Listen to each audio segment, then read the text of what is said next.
This is Where We Live. I'm John Dankosky. A few months ago on our program, we dug into what we saw as a new idea, violence as contagion. It came to us in the days following the horrific on-camera shooting of a news crew in Virginia and the mass killings of parishioners in a church in Charleston. Since those events, it's been hard to keep up with a rolling tide of violence in the news. A Planned Parenthood clinic, a teen in Chicago shot 16 times by police, what's now being called an ISIS-inspired terrorist attack in San Bernardino, California. And these acts only get the biggest headlines. Cities around the country are still plagued by daily violent acts that leave people dead and wounded, but which are treated as mundane as we whiplash from one high-profile event to another. So this idea of violence as contagion, which is not new, researchers have been looking at this for years, is back on our minds. That is, even though researchers continue to struggle with bans on funding for actual health studies on guns and violence. So today we're going to revisit this conversation. You can comment on our website, wnpr.org/wherewelive. You can find us on Facebook and Twitter at Where We Live. We welcome back to our studio Hank Schwartz. He's the psychiatrist-in-chief at Hartford Hospital's Institute of Living and vice president of behavioral health at Hartford Healthcare. And Hank Schwartz, welcome back to Where We Live. Well, thanks for having me. We started talking to you just shortly after the terrible shootings that we all saw in Virginia, live television, a news crew murdered by a man who knew them. I'm wondering if you, when you saw that, if you felt like there was something different going on, if we'd entered some sort of a new phase in this watch of violence that we've both been on for such a long time now. I do think we have entered a new phase, and I think that contagion is a good model for talking about it. You know, a contagion is a phenomena in which one event spurs additional events through a variety of means. You can think of infectious disease as the model for it, but in this instance, the contagion, I think, is fueled by disinhibition, which is to say that the more an individual sees these kinds of incidents, and we're seeing them, all the time, the more the incident becomes acceptable. And angry, unstable individuals become disinhibited by viewing these sorts of things. And then as the disinhibition leads to a greater ability to engage in the act. I'm not suggesting that this is a conscious process, by the way. I think if you imagine a world in which there were no shootings on the media of any kind, people would, by and large, not be thinking about shooting. Then imagine that over a period of a month, there are scores of shootings. The idea occurs to people. Its presence in the media comes to seem more and more acceptable. And so the inhibitions that keep people from acting in this way are gradually eroded, of course, only in vulnerable individuals. I'm wondering if you can talk a bit more about that through the lens of your practice and the patients that you've seen for so many years. This idea of disinhibition makes a lot of practical sense to those of us who watch it in the media, right? The more we see violence, the more violence might occur to people. We hear about copycat shootings, and we've heard about that for years. From a psychological standpoint, can you explain a little bit about how that actually works in the brain? Sure. We've seen this for generations. We've been aware that this happens with individuals committing suicide, particularly young people. And so we know with regard to suicide that there actually is likely a biologic predisposition, which in some instances, which we think of as genetic, and yet the genetics and biological influences are never quite enough.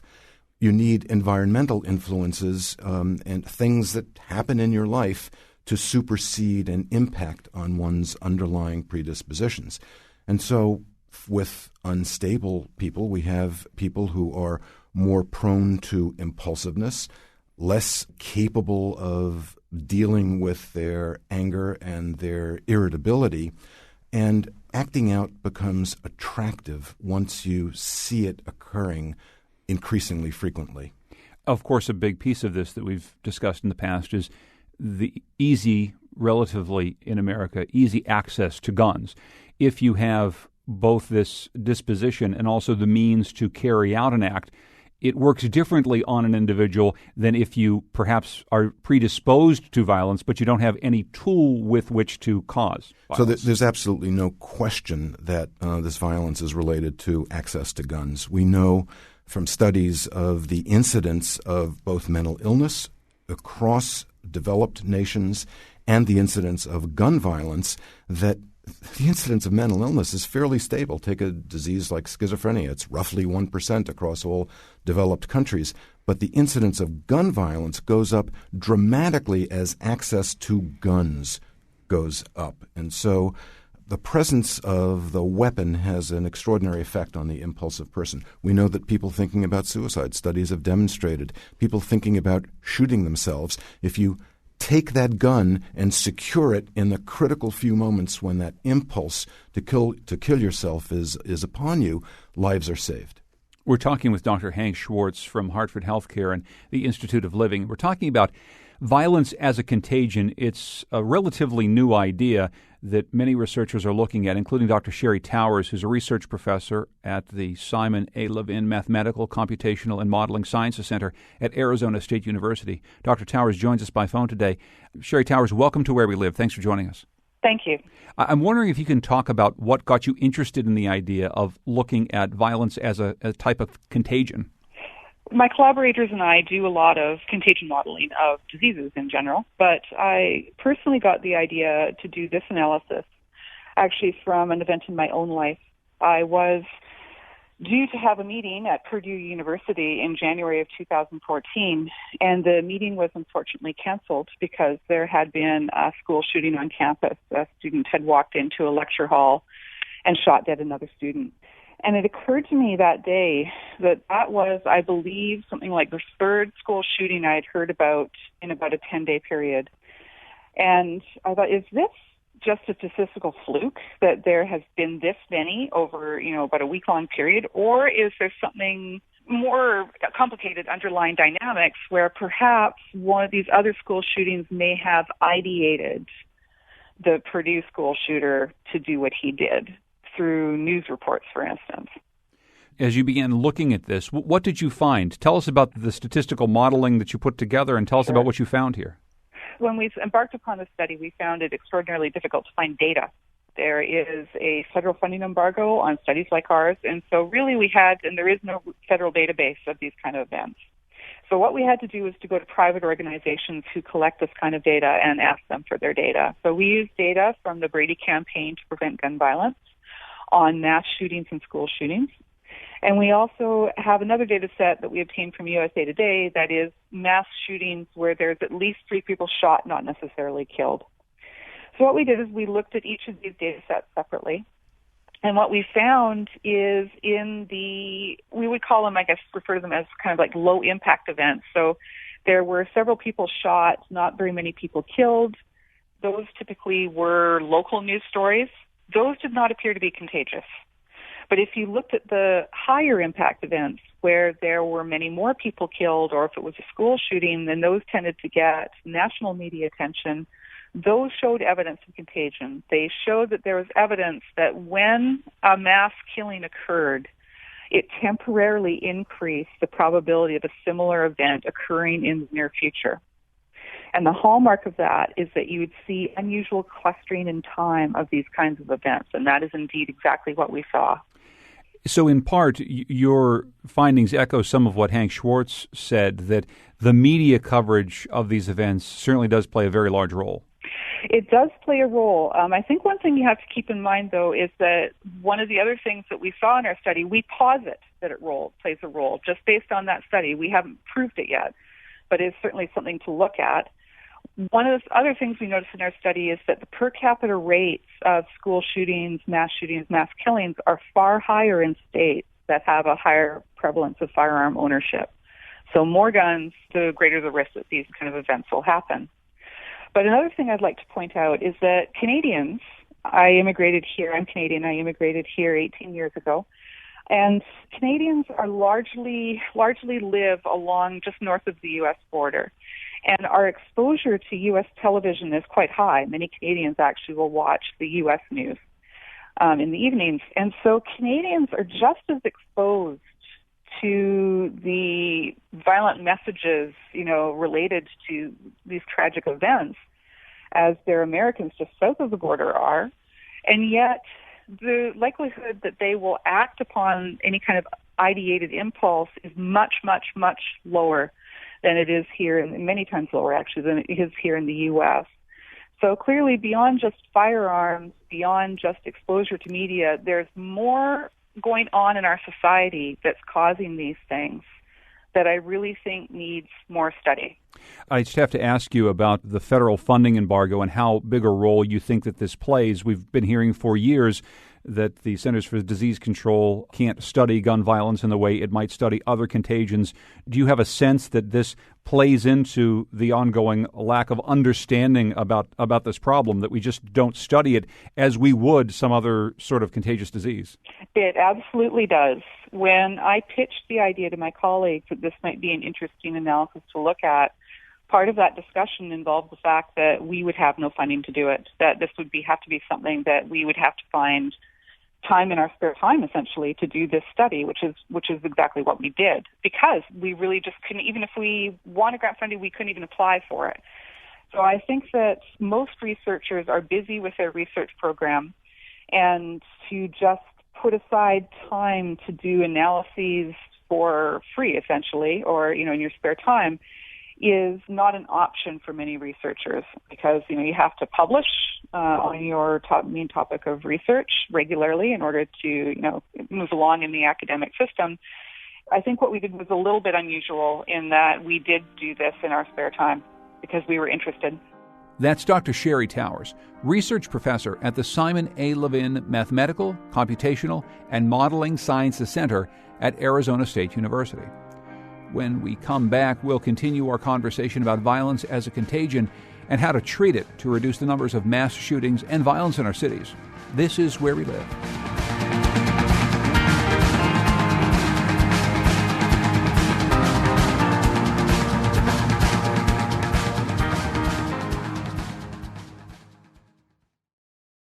This is Where We Live. I'm John Dankosky. There's been an uptick in violence across the country this year, including in the city of Hartford. What's happening across America? Many researchers and clinicians are wondering whether or not violence, whether it's mass shootings or urban gun violence, is some sort of a contagion, whether or not we can treat it like we might treat another disease.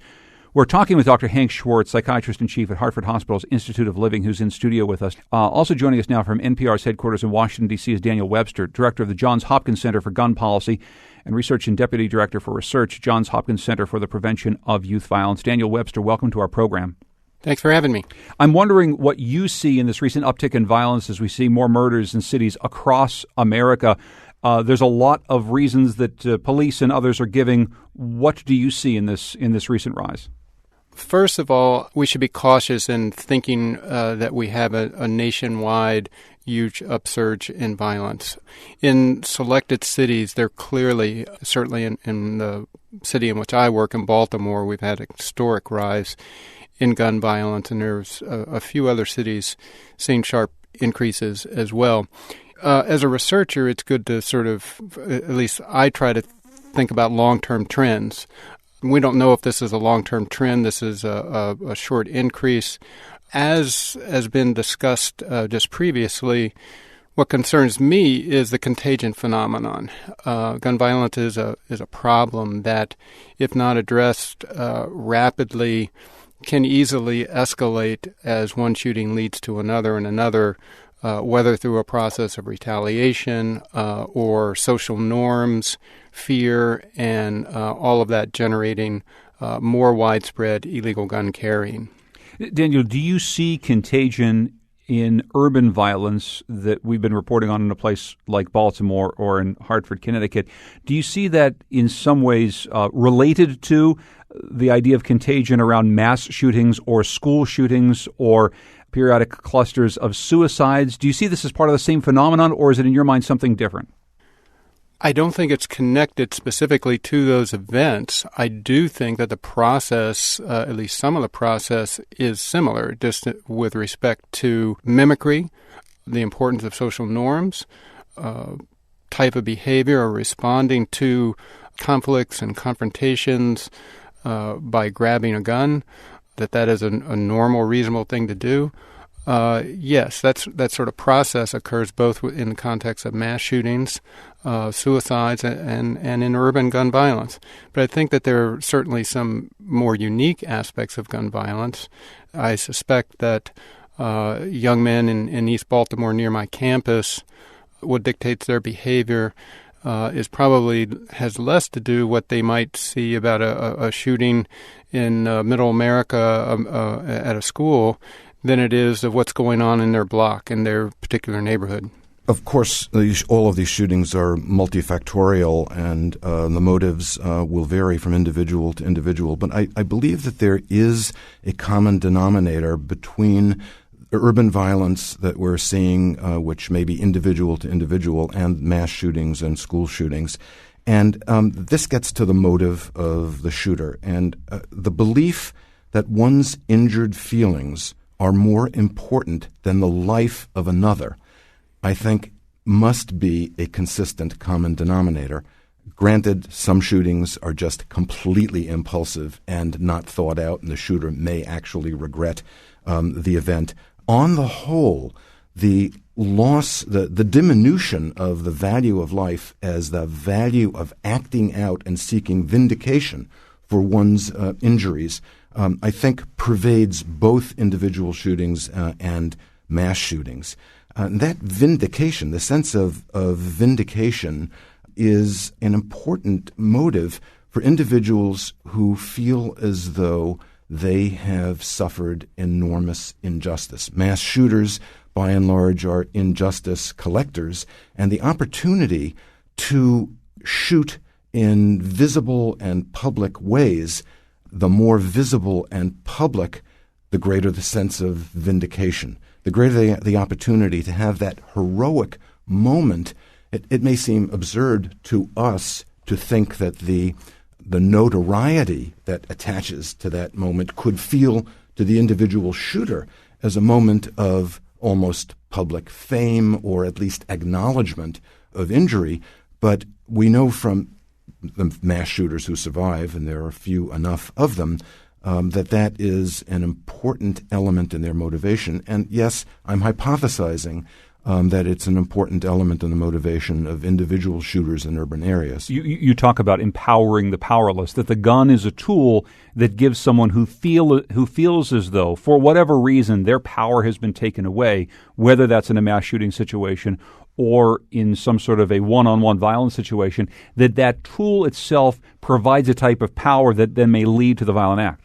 Yes, it provides a power over other people and an opportunity for almost instantaneous and immediate gratification with that sense of vindication. And now we're seeing, as this actually can occur live on television and be tweeted and spread out through social media to the entire world, that the vindication is occurring on a world stage. Daniel Webster, I'm wondering if you could pick up on that, this idea of the gun as a tool for the powerless. And again, that's one way in which this notion can stretch across the many different types of gun violence that we're seeing in America today.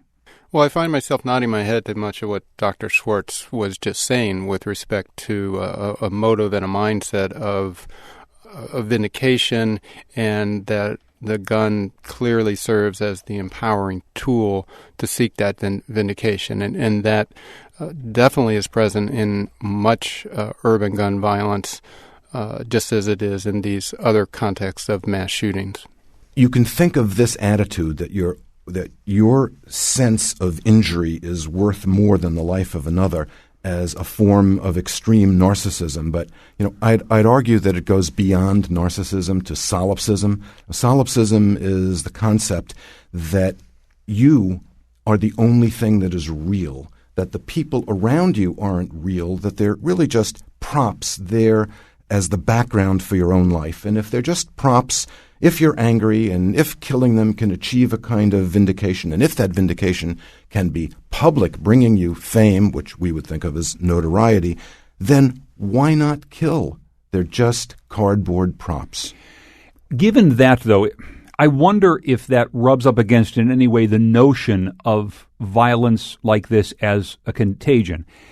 If you have individuals who see themselves as the center of a world in which everyone else is a cardboard figure, how much are they able to place themselves within the scope of humanity that is looking at violence day after day after day and saying that I want to be part of that myself? Did you take my point that if you're so narcissistic that the world is about you, are you truly feeding off of a surge in violence as a contagious act amongst others, or is it really just an inner life that you have that suggests pulling the trigger is the best way to calm whatever fears or worries that you might have? Oh, I think the concepts go quite well together. And we have to remember how complex our psychologies are and how many impulses and themes are operating at the same time. So it's completely consistent, I think, to be completely self-involved, to value yourself and your own feelings more than the life of another, but also to be influenced by the means of seeking that kind of vindication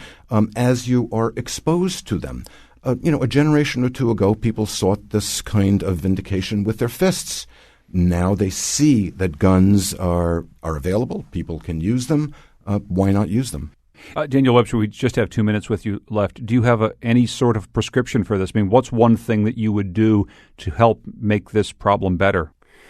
Well, I think we have to invest wholeheartedly in focusing on the two things that come together in these shootings. One is easy access to a gun and ways to resolve these conflicts that don't involve shooting others. So there are programs that I've studied and others have studied where you do street outreach to the high-risk individuals. You help with conflict mediation and resolution skills. And when done well, this dramatically reduces shootings.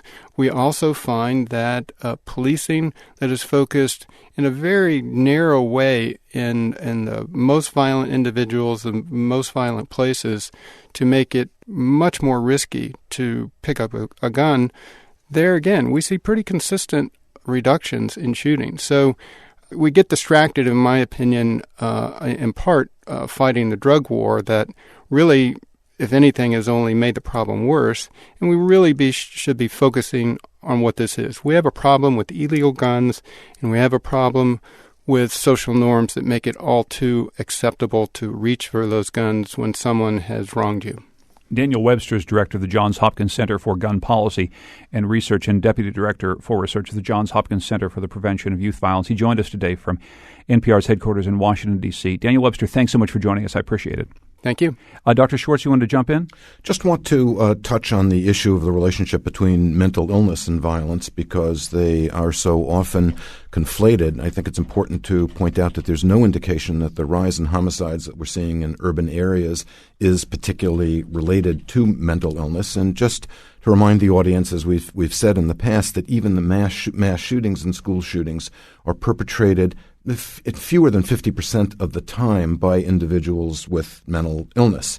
That being said, and it's also important to note, I think, that the kind of motives that we're talking about, this belief, this sort of narcissistically rooted belief in the importance of one's own feeling, does relate to a kind of social disconnectedness and a lack of empathic capacity that often is detected early in the life of individuals. And so social emotional learning programs in schools as early as grammar school are a very, very long-term influence, and certainly they're only going to address a part of the problem, but important. And also interesting, though, too, that you bring it back to if you're talking about social norms and narcissism and the way it actually plays out in behavior, that may not be mental illness in the same category as schizophrenia that a mass shooter may have, but it's in its own way mental illness and something that needs to be treated in America at a slightly different level than perhaps we are treating it. I'd like to think of it as instability. These are unstable individuals. We could redefine mental illness if we wanted simply by saying, well, look, anybody who can pick up a gun, who's unstable enough to pick up a gun and shoot somebody else is mentally ill. But that's not the way that we define it. We think of it as an aberrant behavior. And so I think we really need another way to think about or talk about or perhaps classify these kinds of individuals and the instability that they experience that could lead them to shoot other than formal mental illness diagnosis. Keith is calling from Glastonbury. Hello, Keith. Go ahead. You're on Where We Live. Hi, John. Interesting conversation here. But one thing I think is never taken into consideration enough is the magnitude of the problem in the U.S. When you look at, 34,000 deaths with a very high incidence of suicide. And if you lay that alongside the UK, which is probably an extreme example, and the other end of the scale, and you level the populations, it's a ratio of almost 40 to 1, 34,000 versus 800. I realize that's not contagion directly, but it seems to be a comparison that's under-addressed and the underlying problems are not looked at enough. Keith, first of all, thank you very much for bringing that up. And Hank Schwartz, certainly these are numbers that we've talked about on our program before. I mean, if we talk about violence as a contagion, America has caught a really bad case, and the rest of the world seems to not have the sniffles. And there's a lot in that, but Keith's right. I mean, we have this very badly, and the numbers bear it out. Absolutely, and we have demonstrated contagion in young people in school, high school age, and even college age. But clearly, a very, very significant number of suicides occur by gun, and clearly, a very significant number of suicides are impulsive. Many are well planned, but some are impulsive. The higher the lethality of the means of suicide in combination with impulsivity means that in countries that have very great access to guns, you will have far more completed suicides. And that is an issue for America. Is the ideation of suicide, is it like, in your mind, is it like the same notion someone might have to pick up a gun and shoot another? I mean, how are they related? I think actually, in general, it's very different. The destruction of the self as opposed to destruction of another requires a whole set of values, or devaluation of the other, whereas destruction of the self is devaluation of the self that simply doesn't hurt another. So I think they're very different issues, except in many mass shootings, because we see that many mass shootings actually are suicides in intent with massive collateral damage. And the collateral damage and the suicide sit side by side. Who knows which exactly is more important?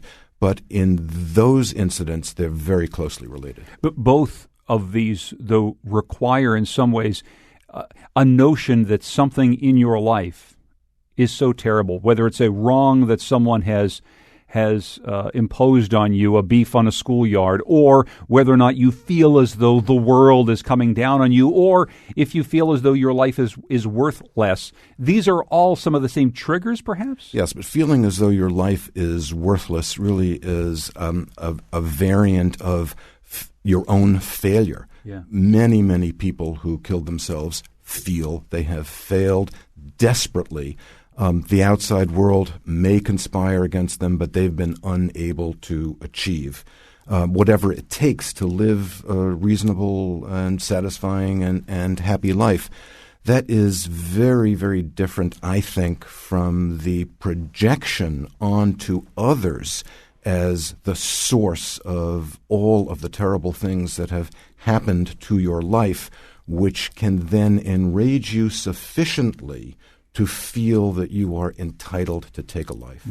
Dr. Hank Schwartz, a psychiatrist in chief at Hartford Hospital's Institute of Living. He joins us in studio to talk about violence as a contagion. When we come back from a break, we're going to be talking with someone who's been looking at this for some time and trying to solve the problem of violence as a contagion. This is Where We Live.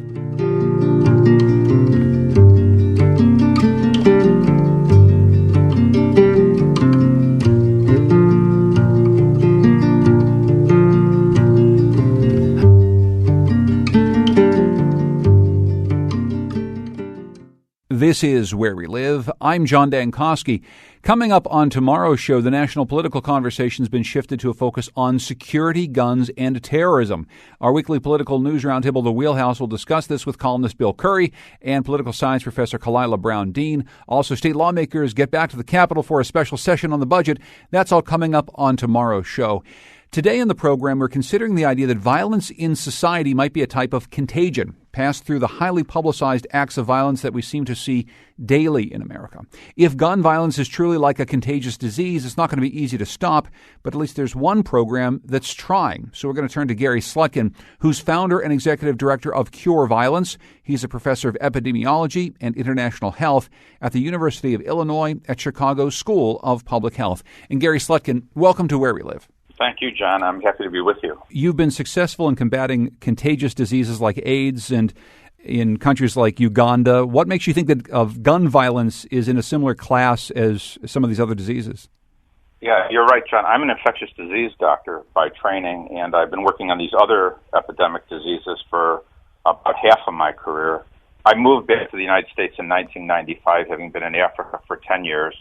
This is in 1995, 96, and I was looking at charts and graphs and maps. They were the same types of charts and graphs and maps as I had been working on with cholera or AIDS or tuberculosis or anything like it, the same typical epidemic type of waves, same type of clustering. When I started to explore and ask what is the greatest risk factor for a violent event, the answer was a preceding violent event. And that's the same answer for what is the greatest predictor of a case of flu, a preceding case of flu, or a cold, or TB, or cholera, and so on. And in fact, those three characteristics, the types of waves, the clustering, and the fact that there is transmission, is what characterizes any disease as contagious. We now even know the brain is processing exposure to violence in a similar way to how the lung processes being exposed to TB to produce more of it, or the intestine produces more of cholera in order to have diarrhea pathology and then other people to get it. So we've summarized this in an Institute of Medicine paper in 2012, but we began treating this like a contagious disease in the year 2000 with what is now called Cure Violence. And we've been getting, and this is in many cities now, results of between 40 and 70% drops in shootings and killings. So I was just going to ask you if you can explain a bit how this works. Obviously, one of the differences is if you go into a country that is experiencing some sort of a biological disease, you administer vaccines, hopefully, and that will be part of the cure. What do you do specifically on the ground as part of Cure Violence? The starting point for this is, and this has been kind of the headline, not exactly stated, of the show so far, is violence is a health problem. And so whatever we were thinking about before in terms of this being bad people and so on, requiring punishment is like an old idea at this point. We now really understand that the people who are doing this have a health problem, that their brains and their psychological systems have been set up in this way. So what do we do? Well, for each infectious or contagious disease, there's something different depending on the tools that we have. And in fact, this one is a lot like Ebola in a way because we don't have vaccine and we don't have antimicrobial therapy. What we have is changing of behavior. So what we do is we, like we do for any contagious process where behavior is at the root of it, we hire credible messengers, health workers, and we put health workers out there to talk to people about the behavior that they're doing to interrupt events and to prevent the spread of it. And if we find the people who have the credibility and trust and they're trained in the methods of detecting people who are likely to do it and then being able to cool them down, persuade them, and then change behavior. And we're doing this in a very systematic way with a lot of specificity to it, not randomness. In other words, we're looking for very hard or who is likely to do an event next, and whether there's going to be knock-on events. As for Ebola, as for violence, then we get very quickly drops and reversals of the standard epidemic violence that most of the cities in the U.S. are struggling with. One thing that's interesting about that, Hank Schwartz, is I know your hospital, all the hospitals in Connecticut, although we did not have cases of Ebola here in Connecticut, everyone essentially stopped in America in the healthcare field and said, we need to look very seriously at our protocols for what might happen if someone comes in from West Africa, maybe presenting with something like Ebola. And that's something that for this incredibly unlikely problem, we just stopped, spent a lot of money, and changed things. But we have violence coming into Hartford Hospital, into St. Francis Hospital, into Yale New Haven Hospital every single day, and we don't make the same sort of stop. There's something to that, I think, from what Gary says. Well, absolutely. I think we have not fully adopted the public health model for addressing the problem. So I think it would be difficult for hospitals to jump to this. If you think about it, much of the expense of hospitals leaping to prepare for Ebola has been covered either by the state or the federal government. There would be no mechanism for that right now, since we're not yet defining violence in this public health sort of way.